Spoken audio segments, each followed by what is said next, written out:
Umat Islam tuh yang paling unggul, tidak ada yang menandingi. Kalau umat Islam tidak menjadi unggul, maka ini akan diambil alih umat yang lain. Bahkan orang kafir pun menjadi unggul.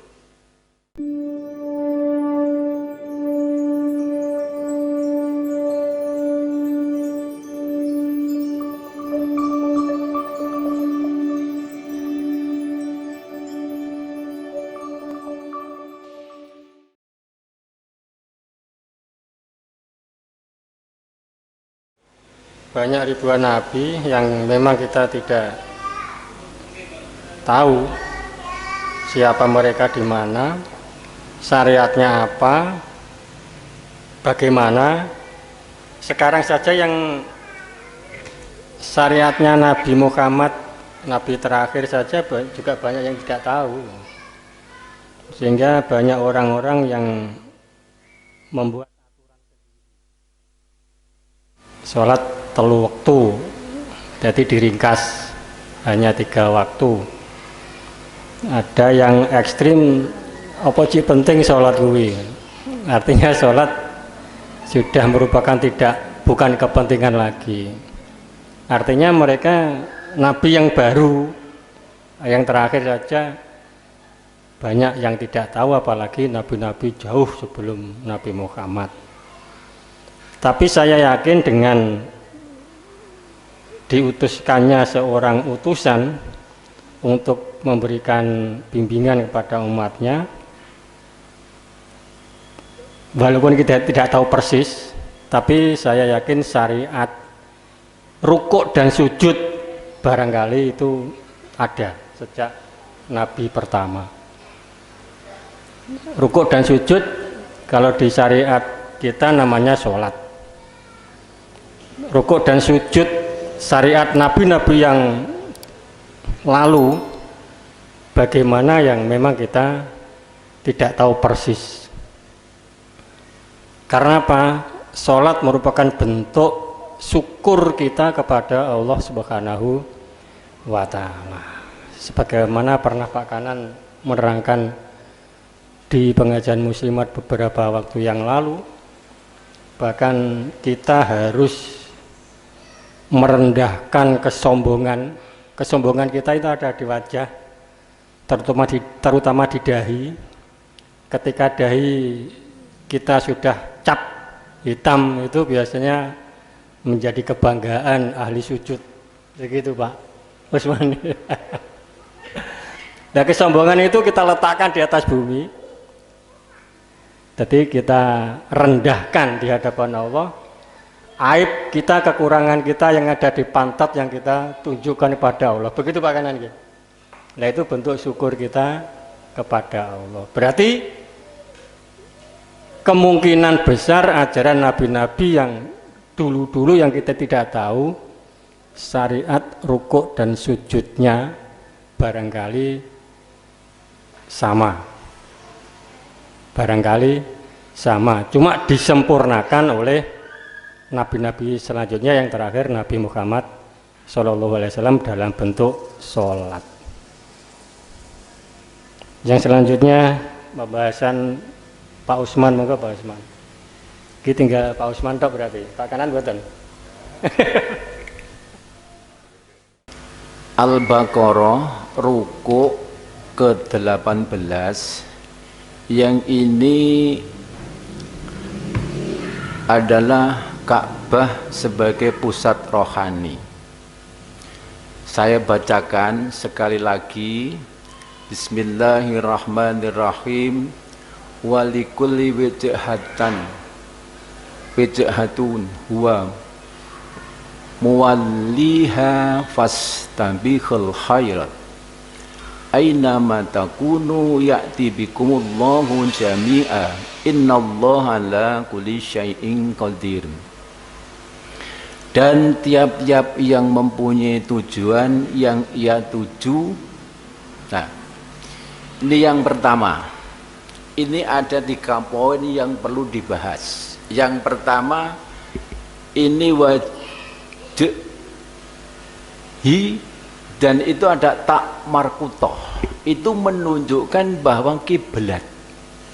Dan yang kedua waliha itu juga hak yang ada fatkahnya itu sama-sama menunjukkan arah atau tujuan, yakni kiblat. Jadi dua inilah ini pokok pondasi umat Islam bahwa mempunyai tujuan yang dituju, yakni kiblat. Sehingga ini dikatakan Ka'bah itu sebagai pusat rohani. Ini yang pertama. Dan yang kedua, fastabiqul khairat, berlomba-lomba dalam kebaikan. Setelah kita menuju ke Baitullah, menyatu menjadi satu. Inilah tujuan utama manusia itu, berlomba-lomba dalam kebaikan. Yang ketiga, ainama takunu ya'ti bikumullahu jami'a, dan di mana saja kamu berada, Allah akan menghimpun kamu semuanya. Ya. Ada 3 poin yang perlu kita bahas. Yang pertama, kita menghadapkan wajah ke Baitullah. Sudahkah kita sadar, sesadar-sadarnya atau seyakin-yakinnya bahwasanya kita memiliki keyakinan untuk menghadapkan wajah kita ke Baitullah, dan di mana saja ini. Maka pondasi yang pertama yang kita bangun adalah Baitullah yang ada dalam diri kita. Qulubul mu'minu Baitullah. Nah, jadikanlah hatimu itu tempat untuk beribadah kepada Allah Subhanahu wa Ta'ala. Ini yang dituju, di mana saja kamu berada, maka hadapkanlah wajah kamu ke Baitullah. Awal yang pertama membangun adalah Baitullah yang ada dalam diri kita. Sehingga kalau kita di mana saja kita kebingungan, ya, wah, ini sholat itu menghadap kiblat ke barat kalau di timur. Tapi kita kebingungan, lalu menghadap kemana? Nah, menghadap kemana saja kalau itu kebingungan, tapi kita punya apa? Sudah pondasi Baitullah yang ada dalam diri kita, sehingga menghadap kemana saja. Ke timur boleh, ke selatan boleh, ke utara boleh. Tetapi ini sudah yakin bahwa itulah kiblat. Nah, sehingga pondasi ini yang perlu dibangun, dipelihara, dijaga, dan dilestarikan sampai kita disebut Allah Subhanahu wa Ta'ala. Kalau ini Baitullah pusat rohani manusia, maka umat Islam seluruh dunia ini dipusatkan menjadi satu kemana? Baitullah. Kalau kita pergi haji ke Baitullah, itu umat kan menjadi satu. Sujudnya kemana? Membundari Ka'bah. Tidak menghadap kiblat, tapi semua adalah menghadap apa itu? Itulah tujuan Allah Subhanahu wa Ta'ala memprogram manusia supaya menjadi wahidah, umat wahidah. Kalau sudah berkumpul menjadi satu, apa ikatannya? Diikat oleh tauhid, asyhadu alla ilaha illallah wa asyhadu anna muhammadar rasulullah. Nah, ikatan inilah ikatan yang sudah mengakar dalam umat Islam, jiwa umat Islam, sehingga ini umat jadi umat wahidah. Setelah umat wahidah, maka ini menjadi umat wasaton, umat yang paling unggul. Umat Islam itu yang paling unggul, tidak ada yang menandingi. Kalau umat Islam tidak menjadi unggul, maka ini akan diambil alih umat yang lain. Bahkan orang kafir pun menjadi unggul. Umat Kristen pun menjadi unggul kalau umat Islam tidak memelihara, menjaga apa Baitullah yang ada dalam diri kita. Itu yang perlu disadari. Di dalam jiwa kita itu ada Baitullah yang ini harus dirawat, dijaga untuk beribadah kepada Allah Subhanahu wa Ta'ala, untuk mengikat umat yang satu, umat yang unggul, wasaton.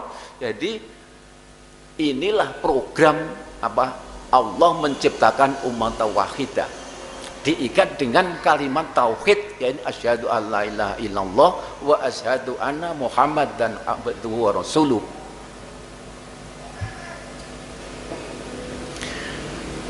Orang-orang yang tidak bertauhid, tidak beriman kepada Allah Subhanahu wa taala, tapi kalau dia itu menyatu dalam kebaikan, bukan kebaikan yang disyariat oleh agama Islam, kebaikan untuk mereka, maka ini akan menjadi kuat, akan diambil alih. Lah, alangkah baiknya kalau kita itu menetapi perjanjian Allah Subhanahu wa taala. Jadi untuk beribadah kepada Allah Subhanahu wa taala diikat menjadi satu dengan tauhid, kita menjadi umat wahidah, menjadi umat wasaton unggul. Kalau yang seterusnya itu fastabiqul khairat, berlomba-lomba dalam kebaikan, bukan berlomba-lomba dalam kejahatan, bukan berlomba-lomba dalam memfitnah, bukan berlomba-lomba dalam mengkafirkan sesama muslim. Karena barang siapa yang mengucapkan kalimat tauhid, yaitu kepada Allah Subhanahu wa taala, dan tauhid Rasul itu kita bersaksi kepada Nabi Muhammad sebagai utusannya, ini sudah menjadi ikatan umat Islam. Janganlah kamu menyebut itu kafir. Kalau dia menyeleweng, maka tugas kamu hanya untuk mengingatkan, bukan untuk menghakimi. Mengingatkan.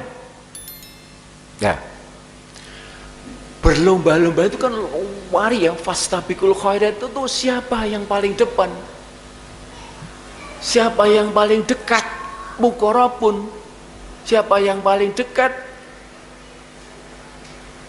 yang paling depan apa? Yang paling depan itu baca Al-Qur'annya itu. Yang paling depan apa? Baca Al-Qur'an itu. Surah Al-Waqiah itu lah.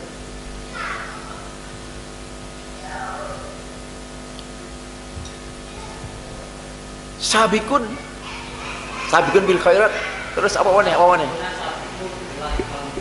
Nah, sabikun yang paling depan siapa dalam berlomba-lomba perbuatan kebaikan. Kalau kita ada seorang ya yang mempunyai hati yang jahat, lalu kita berlomba dalam kebaikan, Ahmadiyah itu sesat, Ahmad itu kafir, jangan kamu mengikuti. Lalu kita membalas dengan perbuatan itu, kita sudah ketinggalan. Maka kalau ini kita tidak memacu terus berjalan tanpa menghiraukan orang-orang yang berbuat jahat dalam diri kita itu, kita juga akan ketinggalan. Tidak menjadi orang yang muqarrabun sabikun, orang yang paling depan. Kalau ada orang yang mengatakan biarlah anjing menggonggong, kafilah tetap berlalu. Biarlah orang-orang itu mencaci maki, memfitnah, menghujat, mengkafirkan, maka aku tidak akan gentar sedikit pun, bahkan aku akan semakin cepat untuk menuju yang dituju ini kemana? Kepada Allah Subhanahu wa ta'ala. Kalau sudah memiliki keyakinan yang sedemikian kuatnya, keteguhan hati kita, maka ini kebenaran akan tegak gini. Kamu senang, tidak menambah keyakinan dan iman saya, takwa saya kepada Allah Subhanahu wa ta'ala. Kamu benci, tidak mengurangi sedikit pun dalam keimanan saya. Bahkan iman dan takwa saya sudah menancap di muka bumi ini dengan teguh kekuatan tauhid yang sudah mengakar dalam diri kita. Itulah berlomba-lomba dalam kebaikan. Maka kita tidak perlu menggubris anjing yang menggonggongkan, tidak perlu.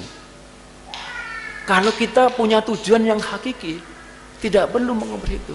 Karena setelah kita menggubris, melayani orang-orang yang atau berbuat kejahatan itu, maka kita pun tidak akan sampai, kita ketinggalan jauh, justru kita akan menjadi orang yang terbelakang. Inilah program Allah Subhanahu wa Ta'ala menjadi umat wahidah dan umat wasatan, umat satu dan umat yang paling unggul di muka bumi ini.